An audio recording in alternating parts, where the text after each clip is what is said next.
Hello everyone, I'm Keno from Sasri and we are at Tokyo Big Sight. This is the very famous venue here in Tokyo, and today we have the Japan Mobility Show. There are many booths inside and many different events going on, so we'll see what we can find. It doesn't look very crowded today, which would be very nice. It's a weekday, so we'll see how it goes. Let's go inside. So it seems that there are three halls, east, west and south. We're gonna head south first. So right behind me there's a new line of RAV4s of Toyota. There's three versions and they are bigger than the older RAV4s. We'll see what the difference are between these three and what can we expect for other markets.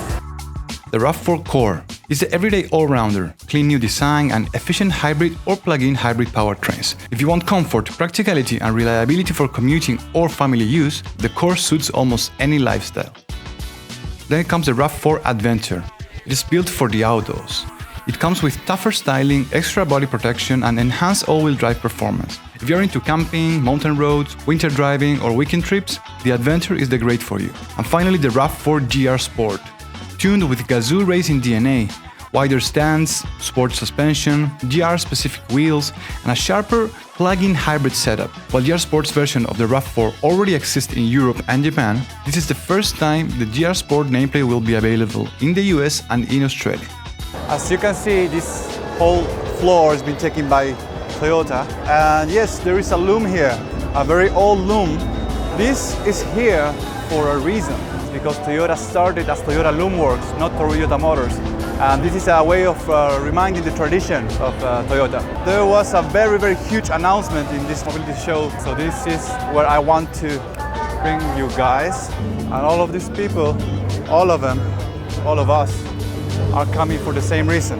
We want to see the new Century. I'm actually very impressed that so many people is coming to see the Century. There's a Lexus LS micro concept there, but they want to put the Century above Lexus. Since 1967, the Century has represented Japan's highest expression of craftsmanship and tradition. It was once reserved for royalty, statesmen and company presidents. It combines cutting-edge technology with Japanese artistry, from Edo-style engraving to Nishijin woven seat fabrics. At this year's press event, Chairman Akio Toyoda reflected on the Century's origins. A car born with Japan on its shoulder, he says. And inspired by his grandfather Kiichiro Toyoda's vision to create a Japanese automobile industry, the Century was built to showcase Japanese pride to the world. Since 2023, the Century doesn't carry the Toyota badge anymore, so it became a brand of its own, just like Lexus did. But they are putting it above Lexus. While Lexus represents global luxury, the Century embodies Japan's spirits, quiet power, elegance, and tradition. That is beautiful, man. Beautiful. For Toyota, tradition is clearly something very important.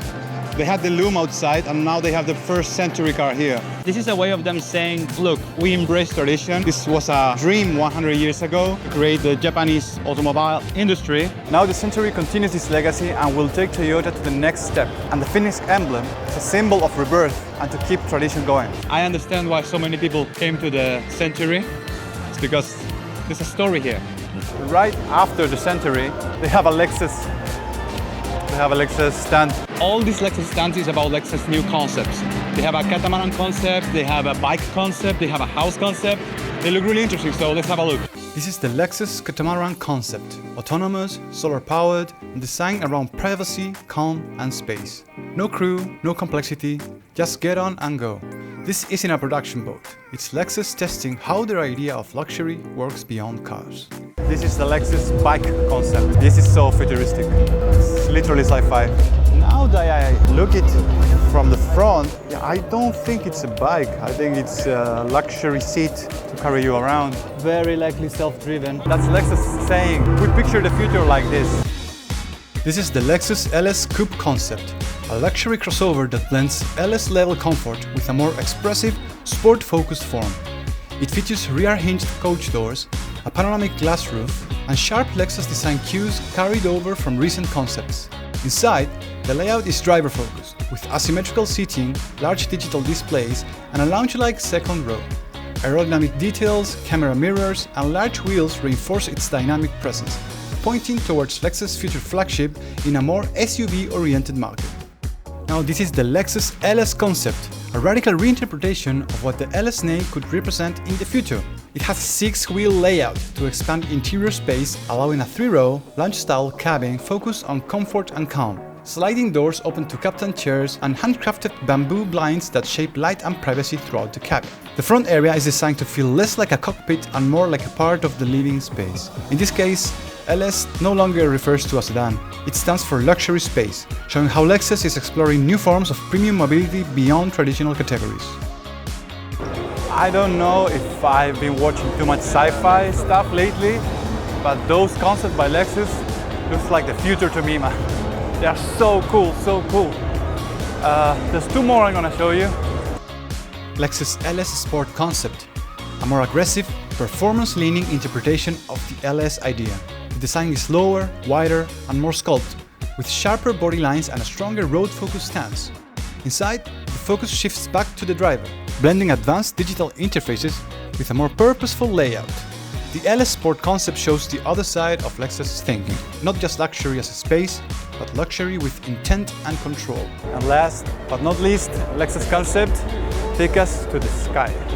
This is Joby, an air mobility concept developed by Lexus and Joby Aviation. It's an electric vertical takeoff aircraft designed for quiet, short-distance urban travel. Lexus contributes design and manufacturing expertise, while Joby focuses on flight technology.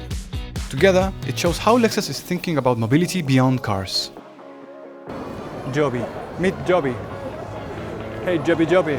Behind me is the highest concept. After many years, we might finally have a new highest model.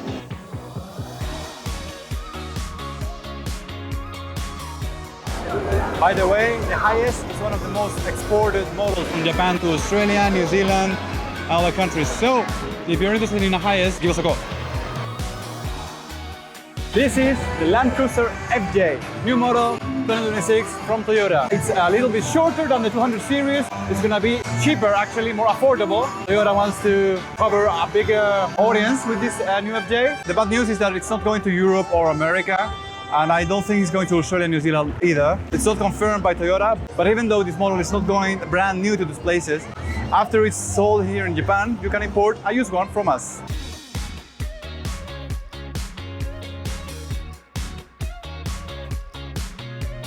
I was not expecting it.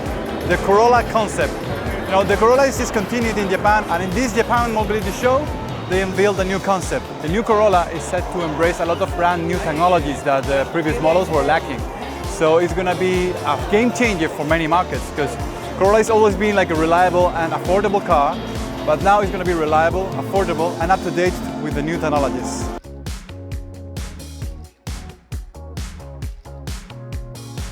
There's a Daihatsu midjet, the 3-wheeler introduced in 1957 for Japan post-war and cities with small streets. It's next to a very modern Daihatsu Move. It's a K car.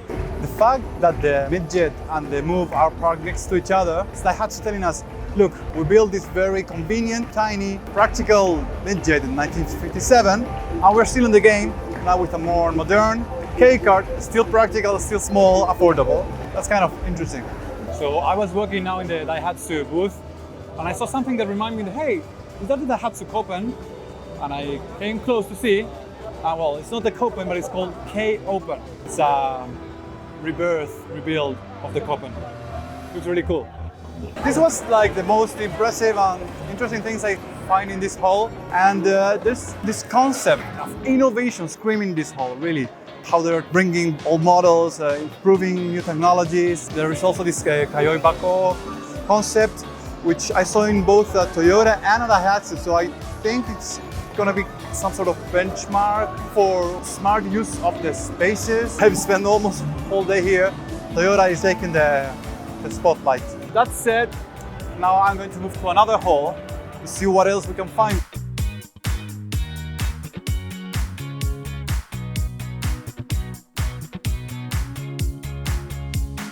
This is the second flying car we see today. This is called SkyDrive, and I guess it's gonna be less rare to see flying cars in car shows. SkyDrive is actually already working with JR. JR is the biggest railway company in Japan. They're working in a particular prefecture, Oita, I think, to implement by 2028 flying car taxi service, flying car like a tourism service to fly around, and it's happening with the prefecture. Future is here.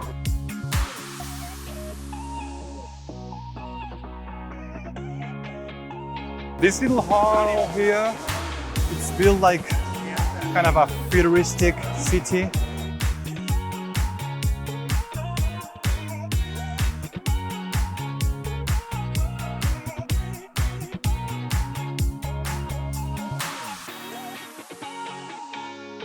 So I found this Nissan concept very, very interesting. It's a fully electric car with self-charging solar panels.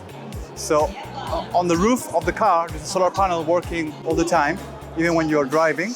And when you're parked, there's an extender that goes out and you can charge more with solar energy. It's not fully autonomous though. They say that they can charge up to 3,000 kilometers in 1 year only in solar panels. So the solar energy is not the main, it's an auxiliary source to make life more affordable. Now it's currently only a concept. They made it on the Sakura model and they expect to release it maybe next year. But I think it's very interesting how you can save money with the solar panels on your car.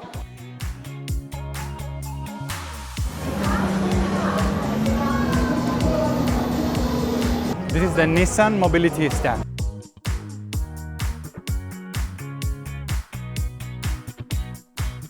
Behind me there's a Nissan Patrol, but a lot of people is staring at it because it's not very common to see a Nissan Patrol in the streets in Japan. They are just too big for Tokyo roads. So you probably know the Skyline 400. This is the 400R Limited. 400 units only, it's tuned up, vast use of carbon fiber, suspension is tuned, engine is also tuned. It's like a level up version of the normal 400, only in Japan.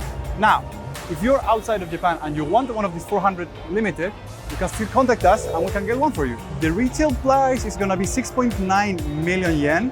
And for reference, the non-limited, just the 400 version is 6.5 million yen. And next to the Skyline is my second favorite Nissan. This is a 2025 Fairlady Z, and they're showing it here because this color started on the 2025 model. So it's a new color for the Nissan Fairlady.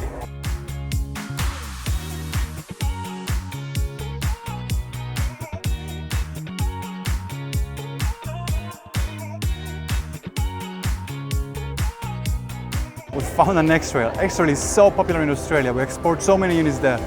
This one is the Rock Creek grade. It's, as you can see, different design, a lot of accents and different colors, but it's basically the same frame, the same engine and the same features and specification as the normal X-Trail. This one started to sell in Japan in August this year, and it's not a limited edition, so it's available for purchase. Because the Rock Creek, this is the thing, the Rock Creek grade is only sold in Japan. If you want this special X-Trail, contact us and we'll export it for you. Nissan is the only Japanese automaker in the Formula E Championship since 2018, and this is their EV Formula car.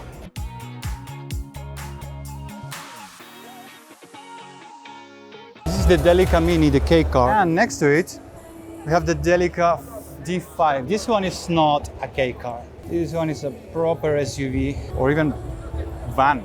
I guess you could say it's a van because of the rolling doors. Correct me if I'm wrong. Delica's been around for a while. And I just realized that I don't like the name because Delica sounds like delicate, kind of fragile. Would you go to the mountain with a delicate car? I'm sure there's a reason why it's called Delica.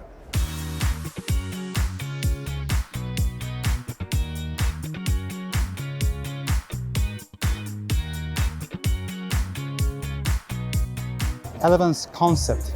This is an electric crossover SUV that creates a sophisticated in-car experience. The AI co-driver acts as a futuristic partner for adventure that accompanies the driver and suggests alternative destinations or activities. While anticipating the road conditions ahead, this SUV transforms the journey into a uniquely personalized experience and provides you with a premium adventure style that enriches both your time on the road and at your destination. I love this concept of Mitsubishi. AI partner that suggests activities around where you are. It's pretty impressive, that's pretty cool. Alright guys, that's all for today. I hope you enjoyed it as much as I did. This place is huge. I actually only came to 2 of the 3 halls and the other one I think is the biggest. But I came to these halls for one reason. This is where they are showcasing new stuff. Like this is all the concepts, what is coming, new models. The other halls is more of what they already have. And I think this was more entertaining today. These flying cars, like it's going very, very fast. AI drivers, it's so cool. And some of these models might not come to your country, you know. Some of them might take 2-3 years, some of them might never come. But that doesn't mean you cannot get it. We are exporters, vehicle exporters. So if you are interested in any of these current models or the concepts that are coming, give us a call and we can get one for you. See you next time. Bye.